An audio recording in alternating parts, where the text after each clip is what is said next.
إن الحمد لله نحمده ونستعينه ونستغفره ونعوذ بالله من شرور أنفسنا ومن سيئات أعمالنا من يهده الله فلا مضل له ومن يضلل فلا هادي له وأشهد أن لا إله إلا الله وحده لا شريك له وأشهد أن محمدا عبده ورسوله صلى الله عليه وعلى آله وصحبه وسلم. وبعد, chers frères et sœurs, nous continuons la lecture et l'explication du livre Les 6 fondements de l'imam Mohammed ibn Sulayman al-Tamimi rahimahullah ta'ala. Et nous en sommes aujourd'hui au 4e fondement qui concerne la science et les savants. Il a dit rahimahullah, le 4e fondement est l'explication de ce qu'est la science et le fiqh, et de qui sont les savants et les fuqaha, ainsi que ceux qui s'apparentent à eux alors qu'ils n'en font pas partie. Ceci est donc un fondement immense parmi les fondements de l'islam. Et il est nécessaire pour le musulman de savoir ce qu'est la science et qui sont les savants dont Allah subhanahu wa ta'ala a fait des éloges dans son noble livre. Car à l'époque du cheikh, et encore plus à notre époque, les choses sont devenues confuses, au point qu'il soit compliqué pour certains musulmans de distinguer entre le savant et celui qui ne l'est pas, entre la science louable et celle qui ne l'est pas, entre le faux et la vérité, entre la sunna et l'innovation, entre la voie droite et l'égarement, et ainsi de suite. Et c'est pour cela que le cheikh, rahimahullah ta'ala, nous mentionne ce fondement. L'explication de la science et l'explication de qui sont les savants et qui sont ceux qui s'apparentent à eux alors qu'ils n'en font pas partie. Donc tout d'abord, quelle est la science dont il est question ici? Ici on ne parle pas des sciences mondaines ou autres parmi les sciences. La science dont il est question ici est la science religieuse, la science du Coran et de la Sunnah, celle que le prophète sallallahu alayhi wa sallam a laissé en héritage à sa communauté. Il a dit dans le hadith, sallallahu alayhi wa sallam, certes les prophètes n'ont laissé en héritage ni dinar ni dirham, mais ils n'ont laissé en héritage que la science. Ainsi, celui qui la prend aura certes pris une part prospère. Les prophètes, alayhimus salatu wassalam, ils n'ont pas laissé des biens et des richesses en héritage, mais ils ont laissé bien mieux que cela, ils ont laissé la science religieuse, et tous les éloges rapportés sur la science, que ce soit dans le Coran ou dans la Sunnah, et les éloges rapportés au sujet de ceux qui recherchent la science, ils concernent tous la science religieuse, la science du Coran et de la Sunnah. On comprend donc que les savants, ce sont ceux qui ont acquis une part de cet héritage prophétique, ceux qui se sont instruits dans la religion d'Allah, et ceux à qui Allah subhanahu wa ta'ala a facilité la compréhension de cette religion et la compréhension des textes du Coran et de la Sunna. En effet, le prophète sallallahu alayhi wa sallam a dit dans un autre hadith, et celui à qui Allah veut du bien, il lui accorde la compréhension de la religion. Il l'instruit en religion. C'est pour cela que les savants ont un rang particulier au sein de la communauté. Allah subhanahu wa ta'ala les a élevés en degrés. Il dit dans son noble livre, قُلْ هَلْ يَسْتَوِي الَّذِينَ يَعْلَمُونَ وَالَّذِينَ لَا يَعْلَمُونَ. Dis, sont-ils égaux ceux qui savent et ceux qui ne savent pas? يَرْفَعِ اللَّهُ الَّذِينَ آمَنُوا مِنْكُمْ وَالَّذِينَ أُوتُوا الْعِلْمَ دَرَجَاتٍ. Allah élèvera en degrés ceux d'entre vous qui ont eu la foi et ceux qui ont reçu le savoir. Ils sont élevés en degrés. Et ceci encourage le musulman à faire des efforts pour rechercher cette science afin de faire partie de ces gens. Et tu dois savoir que cette science, elle n'est pas réservée à une catégorie de personnes dans la communauté. Mais chacun d'entre nous, homme ou femme, est concerné par la recherche de la science. Le prophète sallallahu alayhi wa sallam a dit, la recherche de la science est une obligation pour tout musulman. Tout musulman doit rechercher la science. Que ce soit un homme ou une femme, qu'il soit jeune ou âgé, qu'il soit arabophone ou non. Nous sommes tous concernés par cette obligation de rechercher la science. À commencer par les bases, les priorités, l'apprentissage de la croyance authentique, le sens des 2 attestations de foi et tout ce qui en découle, mais aussi l'apprentissage des règles, des adorations que tu vois en Allah subhanahu wa ta'ala. Car il n'est pas possible d'adorer Allah comme il se doit si tu n'as pas de science. Tu as besoin de science pour faire tes ablutions correctement. Tu dois donc apprendre les règles de la purification, les règles des ablutions, les règles du grand lavage, les règles du tayammum, et ainsi de suite. Également, tu as besoin de science pour pouvoir prier comme le prophète sallallahu alayhi wa sallam priait. Tu dois donc apprendre pour cela les règles de la prière. Également, si tu possèdes de l'argent, tu apprends les règles de la zakat. Tu apprends les règles du jeûne pour jeûner durant le mois de Ramadan et ainsi de suite. Tout musulman et toute musulmane se doit d'apprendre cela afin d'adorer Allah subhanahu wa ta'ala avec clairvoyance. Et c'est cela la science qui est visée ici. Celle que le prophète sallallahu alayhi wa sallam a laissée en héritage à sa communauté. Et libre à chacun de nous de faire des efforts pour saisir sa part de cet héritage. Un jour, Abu Hurayra radiyallahu anhu est passé par le marché de Médine. Et il dit en s'adressant aux gens, « Qu'ai-je à vous voir ici alors que l'héritage du messager d'Allah sallallahu alayhi wa sallam est en train d'être partagé? N'allez-vous donc pas prendre votre part ?» Les gens lui alors immédiatement demandé où cet héritage était-il partagé. Et Abu Hurayra radiyallahu anhu de les informer qu'il était partagé à la mosquée. Ils se sont alors empressés de se rendre à la mosquée afin de pouvoir obtenir leur part de cet héritage. Et Abu Hurayra radiyallahu anhu resta à les attendre. Lorsqu'ils sont revenus, ils lui ont dit « Oh Abu Hurayra, nous nous sommes rendus à la mosquée, nous y sommes entrés et nous n'avons rien vu en train d'être partagé. Nous n'avons pas vu cet héritage dont tu nous as parlé. » Alors Abu Hurayra de les interroger, de leur dire « Et n'y avait-il personne à la mosquée ?» Ils dirent « Si, nous avons vu des gens prier, nous avons vu des gens lire le Coran et nous avons vu d'autres en train d'étudier le licite et l'illicite. » Abu Hurayra radiyallahu anhu leur dit alors « Malheur à vous, ceci est l'héritage de Muhammad sallallahu alayhi wa sallam. » Ceci est l'héritage de Muhammad sallallahu alayhi wa sallam. Cette science qui est en train d'être diffusée, un héritage abondant dont tu peux encore aujourd'hui saisir ta part, incha'Allah ta'ala, et ainsi profiter de cette lumière qui t'éclairera tout au long de ton cheminement vers Allah. Plus tu apprendras la science, plus tu seras éclairé par la lumière de cet héritage. Quant à celui qui n'apprend pas la science, celui qui ne la recherche pas, celui qui n'y accorde aucun intérêt et qui n'y consacre aucune partie de son temps, alors tu le verras plongé dans l'obscurité de l'ignorance. Et en raison de son ignorance, il tombera dans de nombreux méfaits. Il tombera dans les péchés. Il se peut qu'il tombe dans les innovations, pire encore dans la mécréance, wal-'iyadhu billah. Et la cause de cela, c'est quoi? C'est qu'il ne s'est pas éclairé par la lumière de la science religieuse. Et pour apprendre cette science, tu as besoin de savoir qui sont les savants. Et tu dois prendre garde à ne pas te laisser tromper par ceux au sujet duquel le cheikh rahimahullah ta'ala nous dit ici, qui s'apparentent à eux, qui s'apparentent aux savants, alors qu'ils n'en font pas partie. Alors qu'ils ne font pas partie des savants, qu'ils ne font pas partie des gens de science. Et ceux-là sont nombreux surtout à notre époque. Et beaucoup de gens sont trompés et pensent que toute personne qui se met en avant pour parler d'islam est un savant. Toute personne dont les vidéos des cours ou des sermons du vendredi sont diffusés est un savant. Tout imam de mosquée est un savant. Tout sermonneur est un savant. Toute personne qui mémorise le Coran est un savant et ainsi de suite. Et ceci ne fait que s'aggraver depuis l'apparition des réseaux sociaux.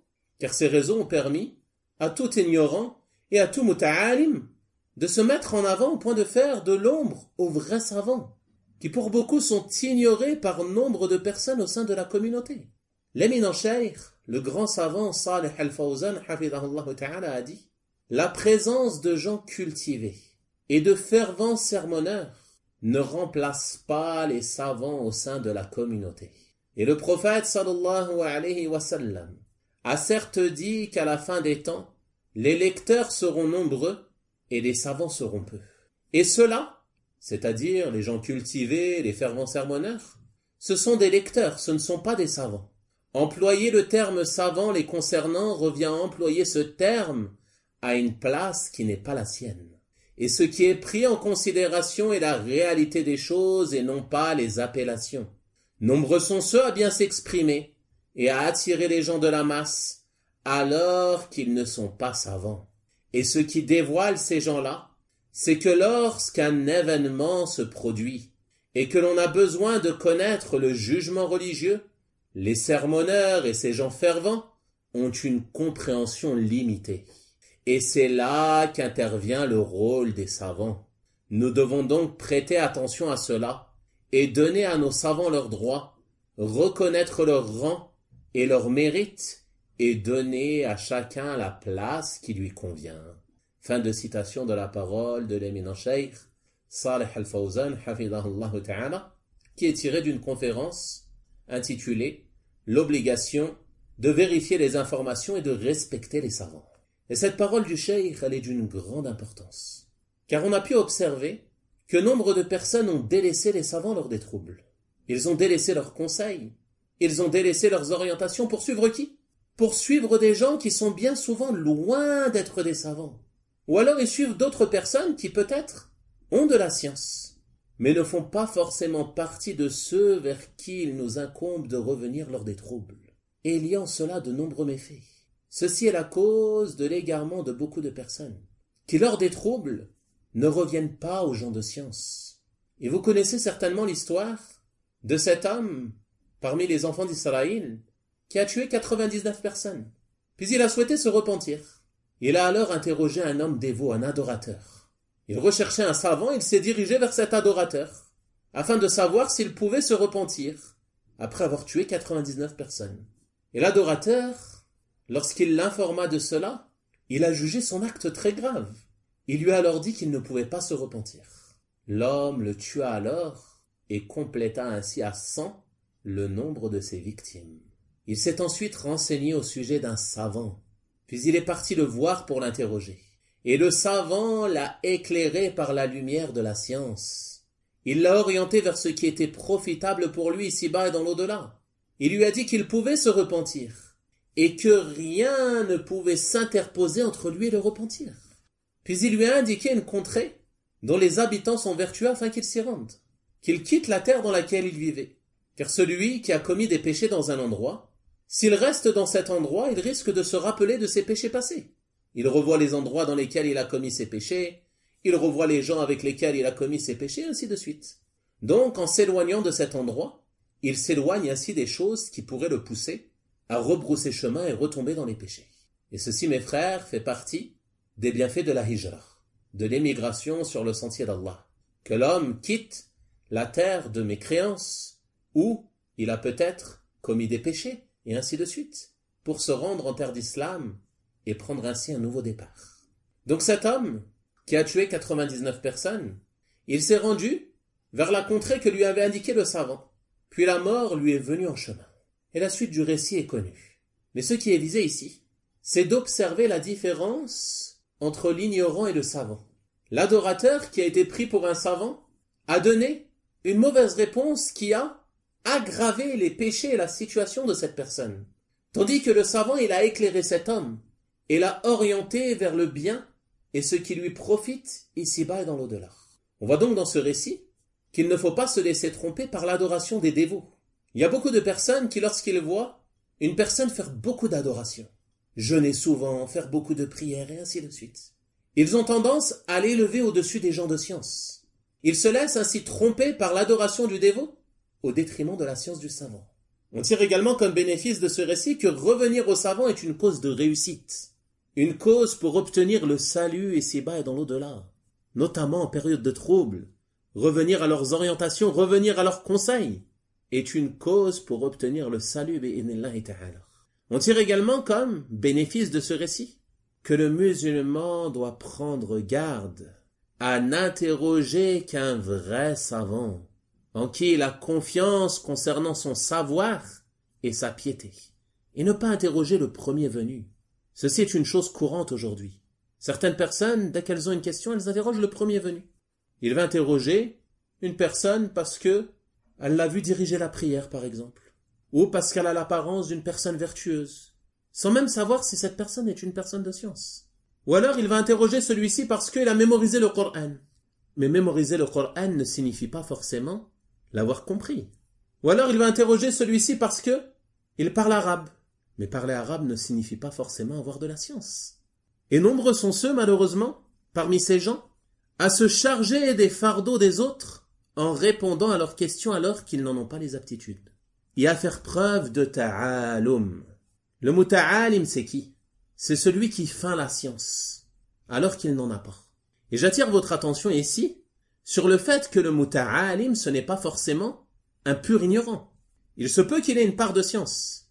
Il se peut, par exemple, comme on a dit, qu'il ait mémorisé le Coran, mais qu'il ne comprenne pas le Coran. Et il parle sans science, bien qu'il ait mémorisé le Coran. Également, on retrouve aujourd'hui nombre de formes de ta'alum chez ceux qui ont pris quelques cours d'arabe.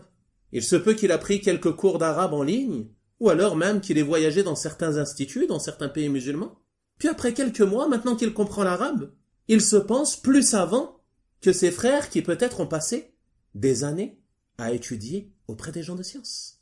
Donc il se met en avant dans le prêche. Pourquoi? Parce qu'il comprend l'arabe. Il pense que le fait de savoir traduire, de comprendre l'arabe et de comprendre le français, lui donne le droit de se mettre en avant. Et ceci est une forme de ta'alum. Et ceux-là sont nombreux aujourd'hui. De simples traducteurs qui se mettent en avant dans le prêche, alors qu'ils ne se sont jamais assis devant les gens de science. Donc il faut prendre garde à cela. Également, il se peut que le ta'alum soit présent chez un savant. Et ceci peut paraître surprenant. Comment? Ceci a lieu lorsque ce savant va parler dans un domaine qu'il ne maîtrise pas. Dans un domaine qui n'est pas le sien. Dans un domaine au sujet duquel il n'a aucune science. Il se peut qu'il ait de la science dans le tafsir, qu'il ait de la science dans le hadith ou dans le fiqh, et ainsi de suite. Mais qu'il parle d'un sujet qu'il ne connaît pas, au sujet duquel il n'a aucune science. Et ceci est une forme de ta'alum.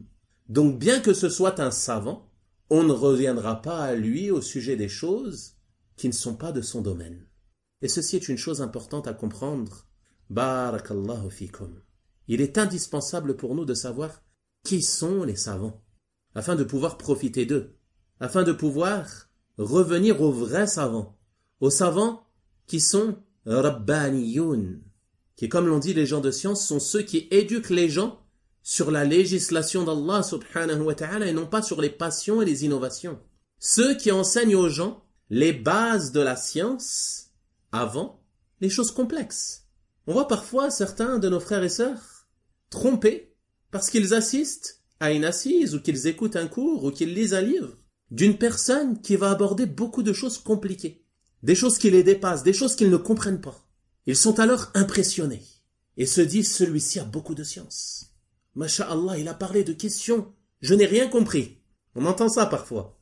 Des gens qui vont assister aux assises de certaines personnes et qui pensent que c'est un éloge pour cette personne de dire qu'ils n'ont pas compris le sujet qu'il a abordé.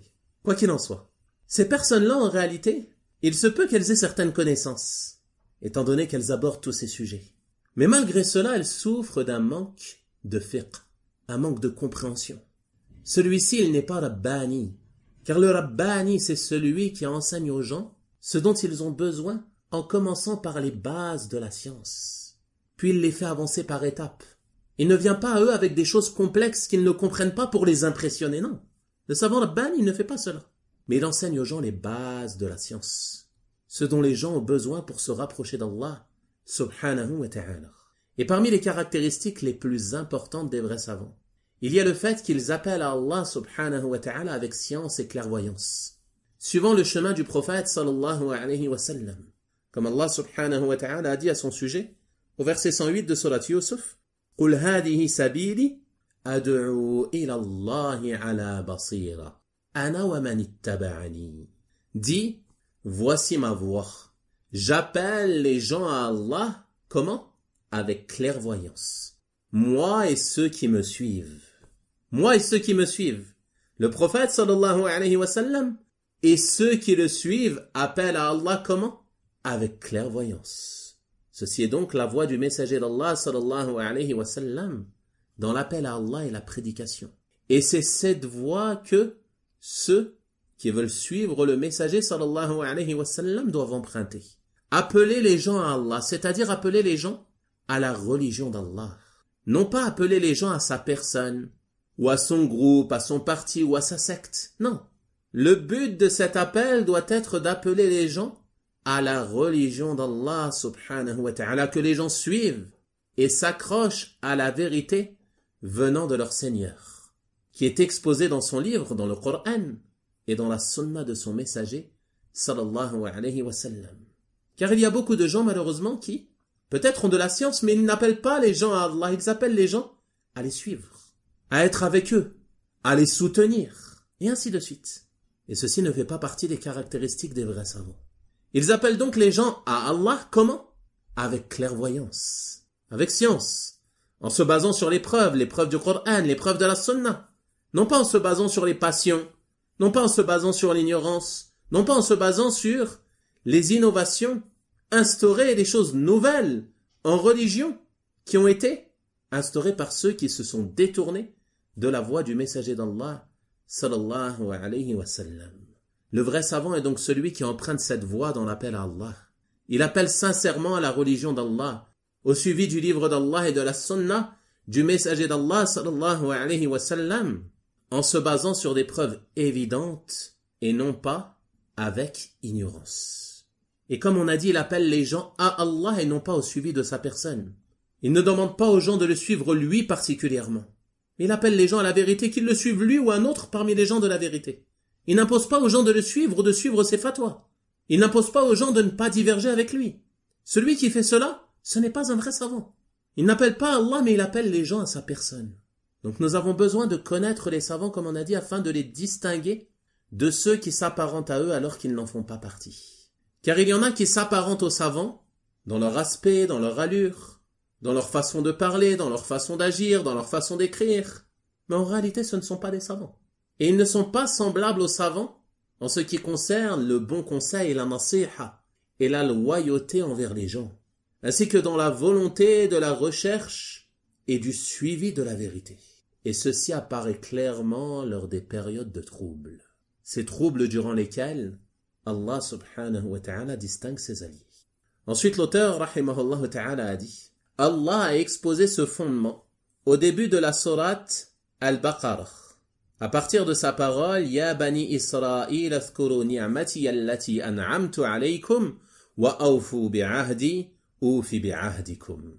Donc le verset 40 de sourate Al-Baqarah jusqu'au verset 47. Donc on va lire brièvement la traduction des sens rapprochés de ces versets. Allah subhanahu wa ta'ala dit dans cela selon le sens: Ô enfants d'Israël, rappelez-vous mon bienfait dont je vous ai comblé. Si vous tenez vos engagements vis-à-vis de moi, je tiendrai les miens. Et c'est moi que vous devez redouter. On voit dans ce verset certaines caractéristiques desquelles doivent se parer les savants. Tenez vos engagements vis-à-vis de moi. Qu'est-ce que cela signifie? Soumettez-vous à mes ordres. Donc il fait partie des caractéristiques des vrais savants qu'ils se soumettent aux ordres d'Allah subhanahu wa ta'ala. Tenez vos engagements vis-à-vis de moi, soumettez-vous à mes ordres. Je tiendrai les miens, c'est-à-dire en vous rétribuant en bien pour votre soumission à mes ordres. Et c'est moi que vous devez redouter. Les vrais savants, ils craignent Allah subhanahu wa ta'ala. Innama yakhsha Allah min ibadihi al-ulama. Parmi ses serviteurs, seuls les savants le craignent. Car ils connaissent Allah subhanahu wa ta'ala. Ils le connaissent par ses noms et ses attributs. Alors ils le redoutent et ils le craignent. Il fait donc partie des caractéristiques des vrais savants qu'ils craignent Allah subhanahu wa ta'ala. Il dit ensuite, toujours selon le sens, « Et croyez à ce que j'ai fait descendre, en confirmation de ce qui était déjà avec vous, et ne soyez pas les premiers à le rejeter, et n'échangez pas mes révélations contre un vil prix. » Donc ici, Allah subhanahu wa ta'ala nous met en garde contre certaines caractéristiques de ceux qui s'apparentent aux savants mais qui n'en font pas partie. Des savants du mal, des savants de l'égarement, qui connaissent la vérité mais ne la mettent pas en pratique et peuvent parfois la vendre contre des biens vils de ce bas monde. En effet, ce verset, il concerne certains leaders et savants parmi les juifs qui recevaient certains biens vils de ce bas monde, des ignorants parmi eux, et ils prenaient chaque année d'eux une part déterminée de leur culture et de leur argent. Donc lorsque le prophète Muhammad sallallahu alayhi wa sallam est arrivé et qu'il connaissait parfaitement ses caractéristiques et il savait qu'il était réellement le messager d'Allah sallallahu alayhi wa sallam, ils ont eu peur que s'ils clarifiaient cela aux gens et qu'ils le suivaient, de perdre ce qu'ils recevaient de la part de leurs suiveurs. Alors qu'est-ce qu'ils ont fait? Ils ont menti. Ils ont caché la vérité. Et ils ont modifié les caractéristiques du prophète sallallahu alayhi wa sallam qu'ils connaissaient. Ils ont donc préféré ce bas monde à l'au-delà. Et ceci fait partie des caractéristiques des savants du mal, des savants de l'égarement, de ceux qui s'apparentent aux savants alors qu'ils n'en font pas partie, qui vendent la vérité pour des biens vils de ce bas monde. Par peur de perdre leurs suiveurs, ils ne prononcent pas la parole de vérité. Et nombreux sont ceux parmi les gens à agir ainsi aujourd'hui. Il a peur de clamer haut et fort la vérité, pourquoi? Car s'il proclame ses positions, s'il proclame la vérité, s'il défend la vérité, les gens de la vérité, alors il perdra ses suiveurs.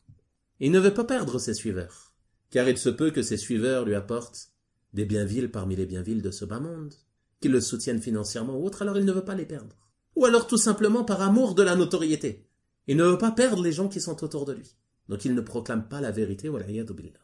Ensuite, Allah subhanahu wa ta'ala dit toujours selon le sens rapproché de la traduction des versets, et c'est à mon égard que vous devez faire preuve de piété. Ceci fait partie des caractéristiques des savants. Les vrais savants. Ils font preuve de piété à l'égard d'Allah subhanahu wa ta'ala. Ils font preuve de taqwa. Et la taqwa, c'est quoi?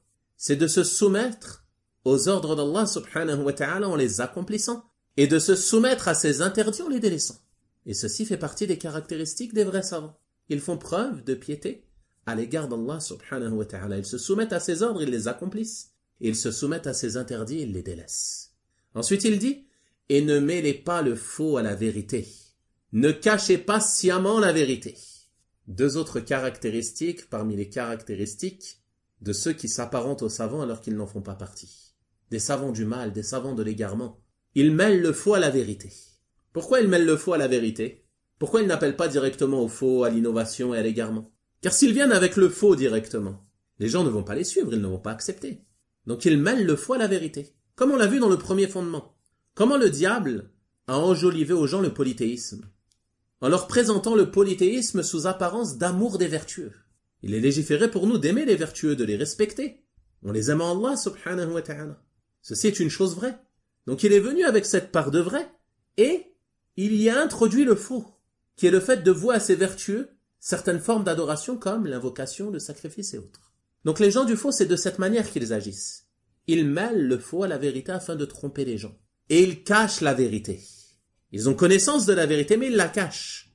Nombreux sont ceux parmi ceux qui s'apparentent aux gens de science, alors qu'ils n'en font pas partie, qui mêlent le faux à la vérité, en formulant le faux à travers des expressions enjolivées, afin de tromper les gens. Ils vont donc présenter aux gens l'innovation et l'égarement, et les gens pensent que cela est la science. Et également, nombreux sont ceux parmi ceux qui s'apparentent aux gens de science alors qu'ils n'en font pas partie, à cacher sciemment la vérité. Ils connaissent la vérité, mais ils ne la proclament pas, ils la cachent. Comme on a dit souvent, pour des intérêts vils parmi les biens mondains ou autres. Ensuite, Allah subhanahu wa ta'ala dit au verset 44, selon le sens, « Commanderez-vous aux gens de faire le bien, et vous oubliez vous-même de le faire, alors que vous récitez le livre. Êtes-vous donc dépourvus de raison ?» Et cela également fait partie des caractéristiques de ceux qui s'apparentent aux savants alors qu'ils n'en font pas partie. Ils ordonnent le bien et ils s'oublient eux-mêmes, malgré qu'ils connaissent la vérité, étant donné qu'ils l'ordonnent aux gens. Ils savent que ceci est un bien et qu'il faut le faire, ils savent que ceci est un mal et qu'il faut s'en écarter. Mais ils s'oublient eux-mêmes. Alors que le vrai savant, lorsqu'il sermonne les gens, il sermonne tout d'abord son cœur. Il se sermonne lui-même. Il n'oublie pas sa personne. Mais il sait que son discours s'adresse en priorité à sa propre personne. Donc vous voyez dans ces versets qu'Allah subhanahu wa ta'ala a clairement exposé ce fondement. Et il nous a exposé certaines caractéristiques des savants et certaines caractéristiques de ceux qui s'apparentent à eux alors qu'ils n'en font pas partie. Ensuite l'auteur rahimahullah ta'ala a dit, et ce fondement est encore plus expliqué par ce qui est mentionné clairement dans la sunna à ce sujet comme nombreuses paroles explicites et claires, même pour une personne du commun, simple d'esprit. Comme on l'a vu, à titre d'exemple, dans le hadith de l'homme qui avait tué 99 personnes. On a vu la manière d'agir du savant et la manière d'agir de celui qui s'apparentait à un savant alors qu'il n'en faisait pas partie, mais qui n'était qu'un simple adorateur. Ensuite, l'auteur, rahimahullah ta'ala, a dit « Ceci devint par la suite une des choses les plus étranges. La science et l'instruction religieuse furent considérées comme innovation et égarement, et leur alternative est de dissimuler le faux sous l'apparence de la vérité, comme on l'a vu dans le verset. Et désormais, celui qui prononce la science qu'Allah a prescrite aux créatures est déclaré hérétique ou fou. Et quiconque la condamne la science, et s'en éloigne, et compose des ouvrages mettant en garde contre elle, et l'interdisant, est le savant et l'érudit. Et c'est comme si le cheikh ici faisait allusion aux imams des gens de l'innovation. Et autres parmi les gens déviants, qui égarent les musulmans, en diffamant les gens de la vérité parmi les gens de la sunnah, en les accusant de ce dont ils sont innocents, afin de détourner les gens d'eux, et qu'ils ne prennent pas d'eux la science, et bien souvent elles utilisent pour cela différents sobriquets. Vous voyez ces gens qui dénigrent les gens de la sunnah en les qualifiant de wahhabites, ou encore en les qualifiant de madakhilah, ou de jamiyah, ou encore, comme on l'a entendu ces dernières années, en les qualifiant de sa'afiqa. Tout ceci sont des sobriquets qui ont été donnés aux gens de la vérité. Pourquoi? Pour détourner les gens des gens de science, parmi les savants, les mashayikh, les prédicateurs et les étudiants en sciences. Et ceci fait partie des ruses des gens du faux, parmi les gens de l'innovation, parmi les gens déviants. Et ceci est un héritage qu'ils ont reçu de ceux qui les ont précédés et qui traitaient de menteurs les messagers. Allah subhanahu wa ta'ala dit dans son noble livre كَذَلِكَ مَا أَتَى الَّذِينَ مِنْ قَبْلِهِمْ مِنْ رَسُولٍ إِلَّا قَالُوا سَاحِرٌ أَوْ مَجْنُونٌ. Et ainsi, aucun messager n'est venu à leurs prédécesseurs, aucun messager, sans qu'il n'ait dit « c'est un sorcier ou un possédé ». C'est un sorcier ou un possédé. Ils ont dit cela au sujet des meilleurs des hommes, les prophètes et les messagers alayhimus salatu wassalam. Alors que pensez-vous qu'ils vont dire au sujet de ceux qui sont bien moindres qu'eux, parmi ceux qui espèrent faire partie de leurs suiveurs? Voici donc qui sont les héritiers de ceux qui donnent aux gens de la sunna toutes sortes de sobriquets, voulant ainsi éloigner la communauté des gens de science et des gens de la vérité, parmi les savants et les étudiants en sciences.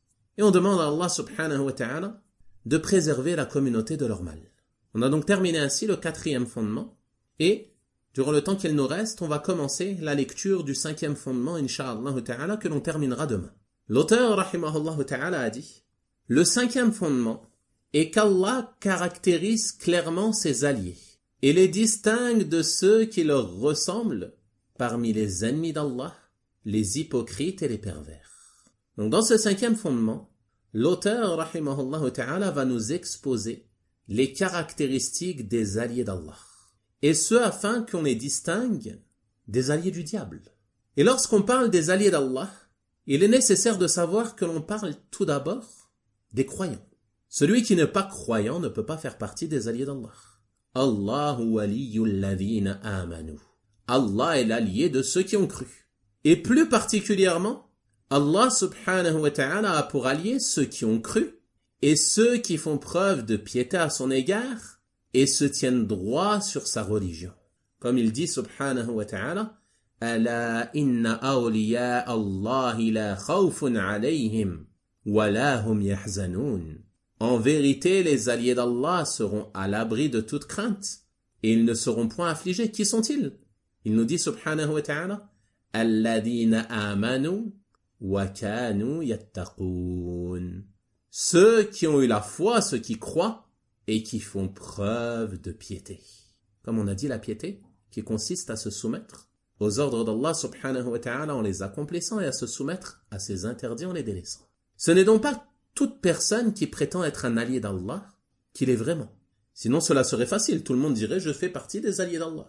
Mais on évalue celui qui prétend être un allié d'Allah par ses œuvres. Si ses œuvres sont basées sur la foi et la piété, si c'est un croyant, qu'il se soumet aux ordres d'Allah en les accomplissant, qu'il se soumet aux interdits d'Allah en les délaissant, alors c'est un allié d'Allah subhanahu wa ta'ala. Sinon ce n'est pas le cas, si c'est un mécréant, ce n'est pas un allié d'Allah. Et en réalité, si tu médites sur la situation de ceux qui prétendent être des alliés d'Allah, tu verras que cette prétention en réalité c'est quoi? C'est une sorte de recommandation pour sa propre personne. Et ceci s'oppose à la piété. Car Allah subhanahu wa ta'ala dit dans son noble livre, فَلَا تُزَكُّوا أَنفُسَكُمْ هُوَ أَعْلَمُ بِمَنِ اتَّقَى. Ne vantez pas vous-même votre pureté, ne recommandez pas vous-même vos propres personnes.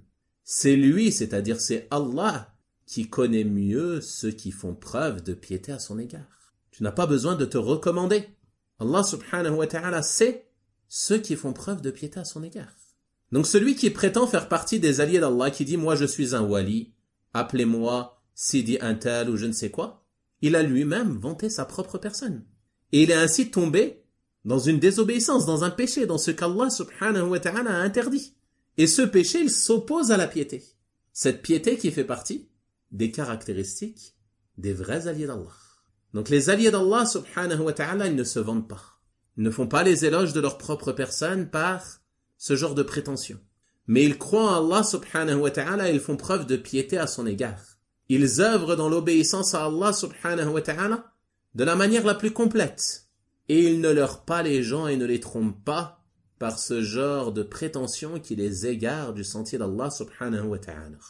Quant à ceux qui se nomment eux-mêmes as-sayyid, ou les saints, les walis, Sidi un tel ou wali un tel et ainsi de suite. Si tu médites sur leur situation, ceux qui ont ce genre de prétention, tu les trouveras bien loin d'être des alliés d'Allah et des sayyids.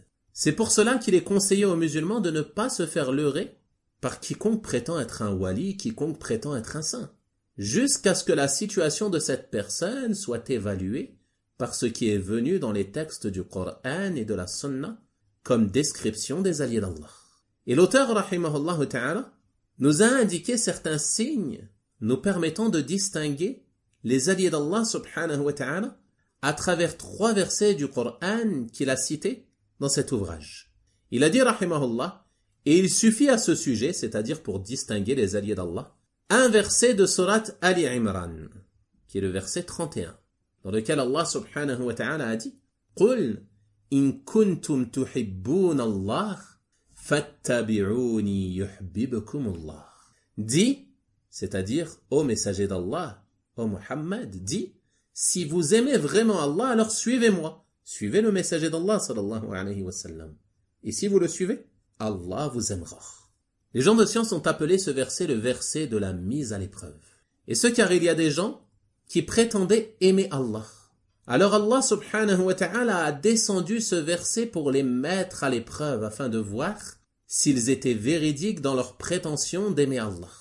Dis, si vous aimez vraiment Allah, alors suivez-moi, suivez le messager d'Allah, et Allah vous aimera. Donc celui qui prétend aimer Allah, on va observer ses œuvres et voir s'il suit le messager d'Allah sallallahu alayhi wa sallam. S'il s'applique à suivre le messager d'Allah sallallahu alayhi wa sallam, alors il est véridique dans sa prétention. Mais s'il ne suit pas le messager d'Allah sallallahu alayhi wa sallam, qu'il ne suit pas sa sunna, ou pire encore qu'il la renie, comme le font les coranistes qui renient la sunna, alors ceux-là sont des menteurs dans leur prétention d'aimer Allah. Si vous aimez vraiment Allah, alors suivez-moi, suivez le messager d'Allah. Allah vous aimera. Ensuite, l'auteur, rahimahullah ta'ala, nous mentionne un verset de Surat Al-Ma'idah, qui est le verset 54, dans lequel Allah subhanahu wa ta'ala a dit « Ya ayyuhalladhina amanu, man yartadda minkum an dinih, fasawfa ya'ti Allahu biqawmin, yuhibbuhum wa yuhibbunah. » Ô les croyants, quiconque parmi vous apostasie de sa religion, Allah fera venir un peuple qu'il aime, que Allah aime, et qu'il aime, qui eux aiment Allah. Puis Allah subhanahu wa ta'ala nous mentionne les caractéristiques de ces personnes, de ce peuple, que Allah aime, et qui eux aiment Allah. Et il nous dit, أَذِلَّةٍ عَلَى الْمُؤْمِنِينَ أَعِزَّةٍ عَلَى الْكَافِرِينَ. Ils sont modestes envers les croyants et fiers et puissants envers les mécréants. Ceci est leur première caractéristique. Modestes envers les croyants, ils ne les combattent pas, ne se placent pas contre eux et ne s'opposent pas à eux. Deuxième caractéristique, fiers et puissants envers les mécréants, c'est-à-dire forts et dominants. Ils ne se rabaissent pas et ne s'avilissent pas devant les mécréants. Troisième caractéristique, yujahiduna fi sabilillah. Ils luttent dans le sentier d'Allah.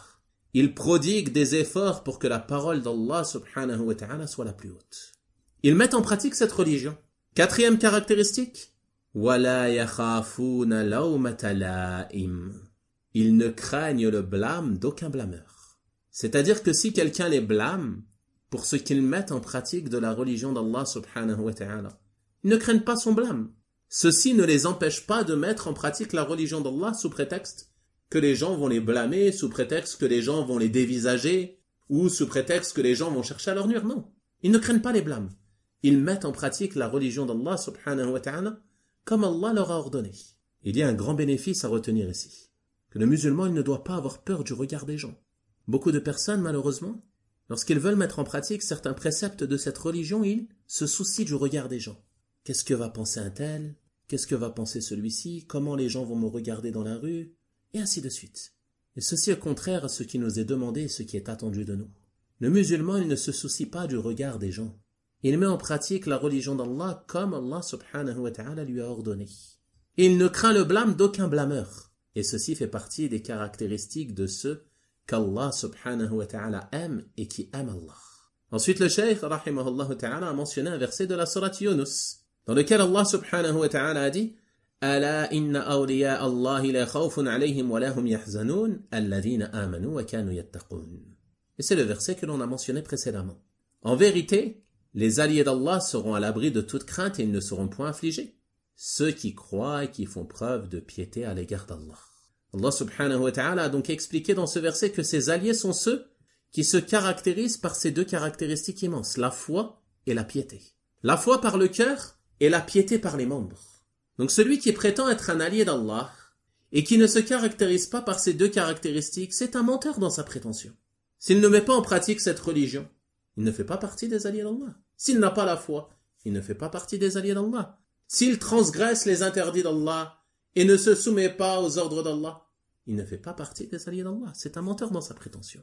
Donc l'auteur, rahimahullah ta'ala, il nous explique ensuite qu'il aborde ce fondement car les choses ont été inversées chez beaucoup de gens.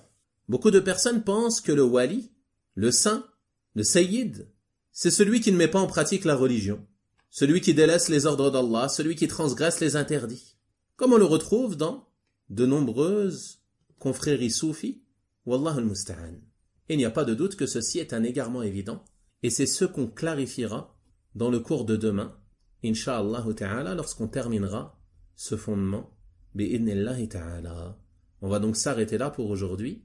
Wa sallallahu wa sallama wa baraka ala nabiyyina Muhammad wa ala alihi wa sahabatihi ajma'in walhamdulillahi rabbil alamin wa jazakumullahu khayran.